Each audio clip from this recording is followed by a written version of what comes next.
Let's take a look at the cricket now, and down under, England bowler Stuart Broad has laughed off the cacophony of boos from Australian fans as he took 5 wickets in the first day's play of the first test.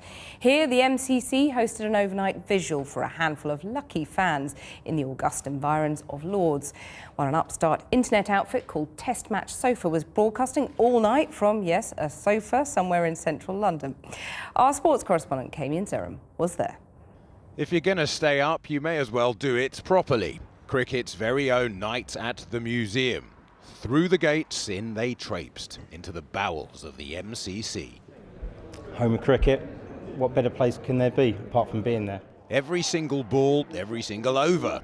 The first day of the first test. Sorry, the first night of the first test. For the hardiest of cricket fans, though, not a great deal of difference. Well, generally when you're watching cricket in the daytime, people are falling asleep anyway. So, I mean, at night, they must be exhausted by now. We'll see what happens. And so it began. What's happened? Stuart Broad is what happened. There we go. It's just been announced. Opening the ball is Stuart Broad. There's a resounding boo around the ground. Last summer, the Australians accused Broad of cheating. His first delivery, and maybe the barracking was getting to him. But with the diehards back in London, spirits were still high.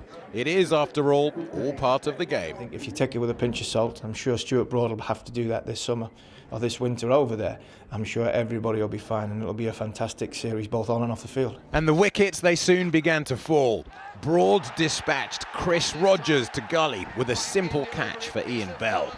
Then provided for Graham Swan at second slip, Shane Watson walking just before lunch. Michael Clarke managed just a single before Bell had him at second slip, Broad doing the damage again before depriving David Warner one off his half-century. Peterson ready at cover. George Bailey and Stephen Smith were soon depadding 2. Australia 132 for 6. Back in Blighty, it was an eye-straining 6 a.m. Morning.